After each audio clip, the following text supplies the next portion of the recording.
E no vídeo de hoje daremos continuidade às nossas aulas sobre a composição química dos seres vivos.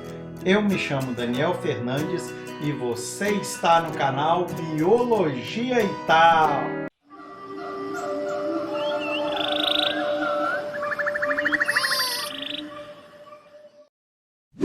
E dando continuidade às nossas aulas, hoje estaremos falando sobre a água, uma substância química muito importante para nós. Mas antes de darmos continuidade, eu gostaria de te pedir para já deixar aí aquele like e caso você ainda não seja inscrito, eu te convido a se inscrever aqui no canal. Sabe por quê? Toda semana eu dou continuidade às aulas aqui e tenho certeza que você não vai querer perder, não é verdade? Então, bora para a aula. É o seguinte, gente, a água é uma substância química que está em maior proporção no corpo dos seres vivos. É uma média de 75%, ok? É claro que vai variar de acordo com cada espécie. Mas observem aqui essa ilustração. É o seguinte, a água está aqui em torno de 75% a 85% e o restante nós temos aí proteínas, lipídios, glicídios, ácidos nucleicos e outras substâncias. Então nós temos aí algumas substâncias também que nós vamos estar falando aí as proporções delas, mas elas não têm tanta abundância como a água, ok?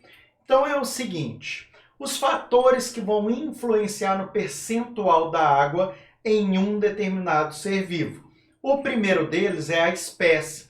Então, de acordo com a espécie, nós vamos ter um percentual de água.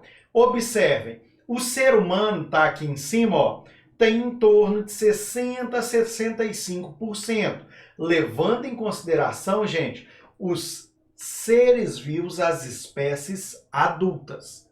Belezinha?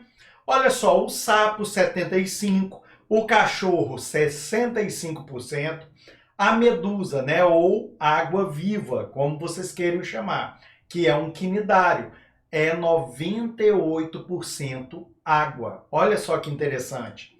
O peixe em torno de 67%, o tomate 95% e o abacaxi 87%. Belezinha até aqui? O outro fator que eu vou estar apresentando para vocês agora é a atividade metabólica. Vai depender então ali do tecido ou do órgão que nós vamos estar falando. E nós vamos pegar como referência os tecidos e órgãos humanos, beleza? Percebam, gente, nós temos aí o cérebro em torno de 75%, os ossos 25% a 40%, os músculos 75%, os rins 83%, sangue 81%, coração 75% e pulmões 86%. Gente, me fala uma coisa, vocês imaginavam que o cérebro era tão ativo assim? Vamos lá, vou deixar uma perguntinha aqui. Por que que o cérebro tem esse percentual? Deixa aí nos comentários para mim. Mas caso você não saiba o porquê e quer aprender, então eu vou deixar aqui um link onde eu estou falando, nessa aula sobre o tecido nervoso. Aí você vai entender o porquê que esse percentual de água é tão grande no nosso cérebro. Belezinha? Continuando, depois eu vou ver as respostas, hein? O próximo fator é a idade. Nós vamos pegar como referência os seres humanos também. Percebam, gente, à medida que aumenta a idade, reduz o percentual de água no organismo. Quando nós falamos de um embrião de 1 mês e meio, ele tem 97% de água. Agora, quando nós falamos de um idoso, ele tem em média de 58% de água. Por isso, gente, é tão perigoso um idoso se desidratar. Beleza? Então cuida bem aí do papai, da mamãe, do vovô, da vovó. Deixe eles bem hidratados, hein? Beleza? Olha só, para obtermos água, nós temos aí diversas fontes. Alimentos líquidos, né? Posso colocar aqui como exemplo para vocês um coquetel, né? Ou uma vitamina, olha aí, ó, de kiwi, olha que delícia, gente. Também alimentos sólidos também, que nós comemos aí, nós vamos obter água através deles e da própria água potável, ok? Tranquilo até aqui, né?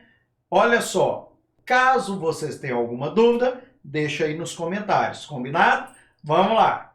É o seguinte, e a importância da água? Qual vai ser, né? Olha só, ela é indispensável para que ocorra o metabolismo. Na verdade, várias e várias reações químicas, a maioria ocorre em meio aquoso, então nós precisamos da água do nosso organismo, tá? Para você ter uma ideia da quantidade que o seu corpo precisa de água, é só você pegar o seu peso e multiplicar por 30. Por quê, professor? É o seguinte, para cada quilo do seu corpo, você precisa de pelo menos 30 ml de água para que o seu metabolismo ocorra aí adequadamente. Belezinha? Só por essa dica já vale aí aquele like, né não? Beleza? Vamos lá.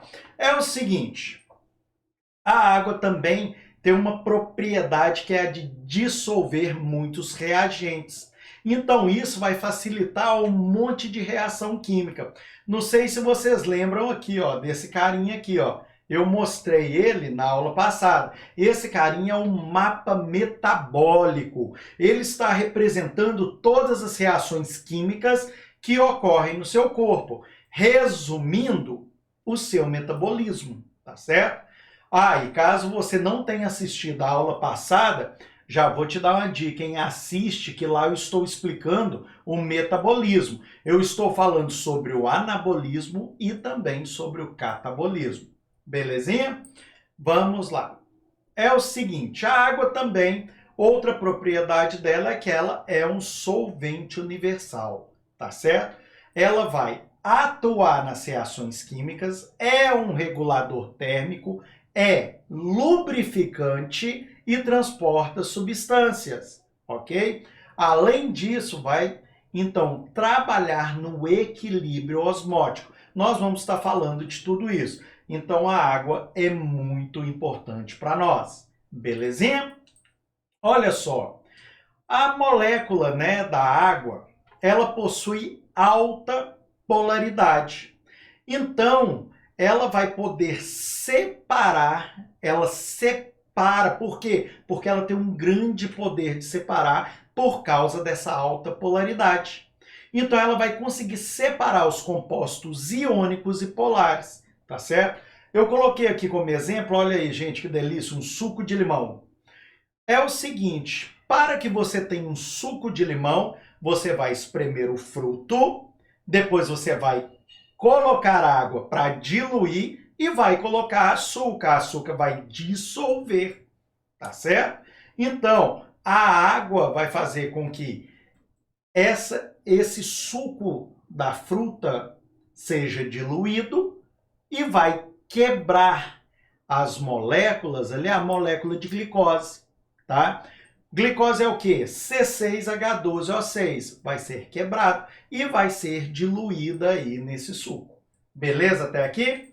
Olha só, ela vai atuar nas reações químicas, por exemplo, hidrólise. Hidrólise, hidro, água, lise, quebra. Quebra da água, tá certo?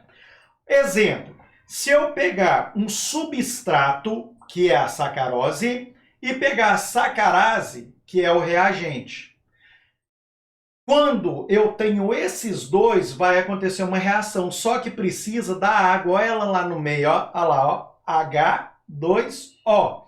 Então, quando eu tenho a sacarose mais a água mais a sacarase, tá certo? Que é a enzima, ela vai quebrar a sacarose em glicose, mais frutose, e nós ainda vamos ter a sacarase como produto. Por quê, professor? Porque a enzima não gasta, tá certo? ela vai continuar lá perfeitinha. Não é que ela vai ser usada e acabou, não. Ela vai ser usada novamente. Se você tem dúvida disso e ainda não é inscrito no canal, já aproveita e se inscreve. Sabe por quê? Nas próximas aulas eu vou estar falando sobre aminoácido, proteína e vou estar explicando as enzimas, beleza?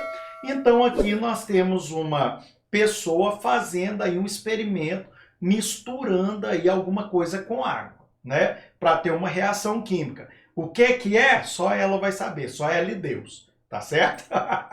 Vamos lá. Regulador térmico, por quê, professor? Porque possui elevado calor específico. O que é isso? É o seguinte, é a quantidade de calor necessária, tá, por uma substância para que cada ali, ó, por grama de substância, para que se aumente 1 grau na sua temperatura. Tranquilo? Então ela possui elevado calor específico. Então ela vai impedir variações bruscas de temperatura e vai manter a temperatura celular constante. Beleza? E olha só, aqui nós temos a representação de algumas células. Até aqui tá de boa, né, turma? Olha só, ela, no nosso corpo, nós vamos suar, né? Então nós temos o suor, que é composto de água e sais minerais, e vai ser liberado por nossas glândulas sudoríparas quando nós estamos com a temperatura elevada. Então, o suor vai cair no nosso corpo e a água vai puxar o calor do nosso corpo, tá certo? Para que isso, professor? Para refrescar, para reduzir a temperatura do seu corpo. Porque quando a temperatura corporal está elevada, está acima de um patamar, nós sabemos que proteína não reage muito bem, né? Então, nós precisamos de uma temperatura ideal. Beleza? O que mais, professor? A água transporta substâncias. Como assim? Vamos pensar aqui, os alimentos. Quando você põe na boca, começa a mastigar, já mistura com a saliva, a água umidificou e vai descer o alimento, né? Gases respiratórios também, tá certo? Quando você respira, entra oxigênio. Quando você expira, sai gás carbônico. Então, esses gases, eles são levados através da corrente sanguínea, que possui a parte líquida, que é formado por uma boa quantidade de água, certo? E a parte sólida. Ok? Então, levar e trazer, mas só gases respiratórios? Não. Nutrientes, nós temos também hormônios, então já aproveita e anota isso aí. As excretas nitrogenadas, também, né? As nossas excretas, tá certo? E nós não podemos esquecer da seiva das plantas, tá certo? Que também é composta por água, tanto a seiva bruta quanto a seiva elaborada. Beleza? Se você tem dúvida qual a diferença entre seiva, sentido das seivas e tal, aqui no canal eu tenho uma aula falando sobre isso. Só você voltar lá na fisiologia vegetal, na parte que eu estou falando de plantas, que você vai ter essa aula lá. Belezinha? Vamos lá. Atua também como lubrificante. Como assim, professor? Precisa de lubrificar? Precisa. Por exemplo, seus olhos. Nossas glândulas lacrimais, elas liberam uma pequena quantidade de lágrima o tempo todo. Você pisca, essa lágrima ela vai umidificar e lubrificar os seus olhos. Você quer fazer um teste? Fica com o olhão assim, ó, arregalado, aberto por um tempo. Ele vai começar a arder. Por quê? Porque ele ressecou. Ok? Então não é só quando você chora que a sua glândula lacrimal vai liberar água, não. Tá certo? E também, né, as articulações do nosso corpo têm água. Ela está lá fazendo parte do líquido ali que está ali junto à sua articulação. Nós temos ali as cartilagens, então o líquido sinovial vai ser composto por água e ele vai facilitar esse deslizamento das articulações. Se não tivesse ele, uma cartilagem ia começar a bater na outra, vai batendo, batendo, começa a ter um desgaste. Esse desgaste é chamado de artrose, ok? E equilíbrio osmótico. Então, a água ela vai alterar as concentrações tanto da parte externa quanto interna das células, tá certo? Para quê? Manter a homeostase, que é o equilíbrio das células. Se um lugar está mais concentrado, a água vai para lá, para equilibrar. Observem aqui o exemplo dessa imagem aqui, ó. Vocês podem ver, do lado então de lá, nós temos o primeiro copo, que foi colocada a membrana semipermeável e a mesma quantidade de água. Só que de um lado nós temos menor concentração, do outro nós temos maior concentração. Como essa membrana é semipermeável, essa água foi do menos concentrado para o mais concentrado. Olha aqui, ó. Belezinha?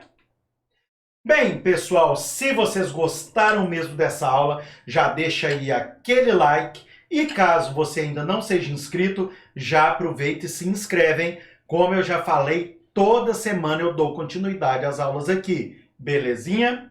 Obrigado a você que assistiu esse vídeo até aqui. Um grande abraço a todos, fiquem com Deus e até a próxima!